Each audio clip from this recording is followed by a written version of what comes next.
श्री पारमहंस देवाय नमः। अखल विश्व नायक ब्रह्मांड नायक प्राण प्रीतम पंचम पातशाही भगवान जी के अवतरण के पश्चात षष्ठी के दिन पूज्य पिताश्री ने नामकरण एवं जन्म कुंडली के लिए श्री कुल गुरु जी से विनय की। कुल गुरु जी कभी आंखें मूंदते कभी खोलते, तेजस्वी प्रतिभावान, अधरों पर मुस्कान, मन हर चितवन को निहारते हुए उन्होंने पोथी पत्री खोली, पन्ने पलटे, भाव विभोर, मुख से निकला साधु राम। लाला जी इस जन्म कुंडली के लगन ग्रह गोचर के भेद हम वर्णन नहीं कर सकते, बुद्धि से परे हैं, परे। इस शिशु के मस्तक का तेज, चरणों की रेखाएं इतनी किरणें बिखरा रही हैं कि इतना ही कह सकते हैं कि यह महान महान प्रतापी, परोपकारी, सर्व गुण संपन्न अवतारी महापुरुष हैं।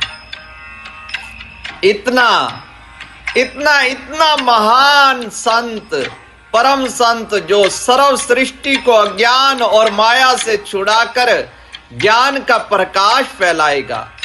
अब मैं इसके आगे और कुछ भी समझाने में असमर्थ हूं। ये वाणी सुनकर माताजी पिताजी सोचने लगे कि वास्तव में ये कहीं साधु ना बन जाएं। अतः उन्होंने आपका नाम बदलकर राम प्रकाश रख दिया। आपके अवतरण के कुछ समय पश्चात पिताजी को संसार से वैराग, वे हरिद्वार में एकांत वातावरण में रहने लगे, अधिकांश समय वहीं व्यतीत करते। वहां उन्होंने साधु वेश भी धारण कर लिया। जब कभी घर आते तो आप जी के बड़े सपुत्र, भगवान जी के बड़े भाई अमरनाथ जी आटा, घी, चावल सब सामग्री भर देते और पिताजी अपनी मस्ती में फकीरों, साधु संतों में बांटते रहते। और अधिकतम पिताश्री मौन रहते, मौजवास फरमाते, साधु साधु साधु ही साधु। आपकी बाल लीलाओं का सौभाग्य रायपुर कला की धरती को मिला।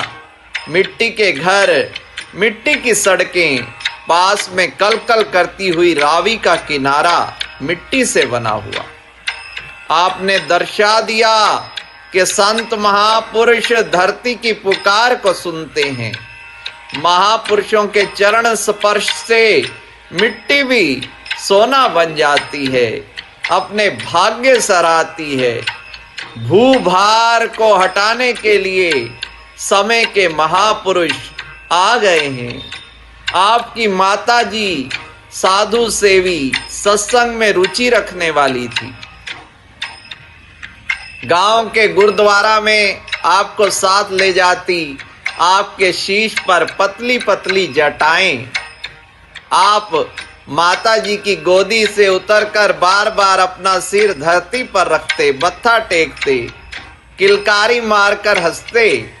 जब आप मुख नीचे कर ऊपर की ओर उठाते तो अनायास वहां बैठे भक्त हृदयों को अपनी ओर आकर्षित कर लेते।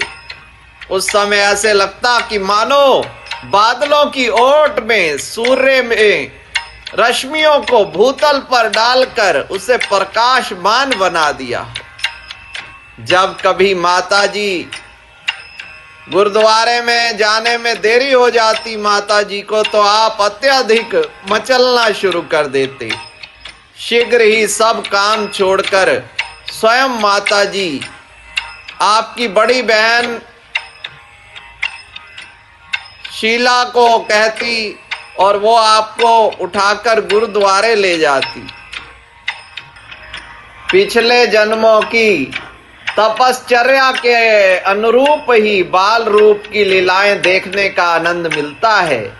गांव की कई स्त्रियां बुजुर्ग आपके घर में आकर कहते, बीबी आप धन्य हैं, आपके घर भगवान जी अवतार लेकर आए हैं।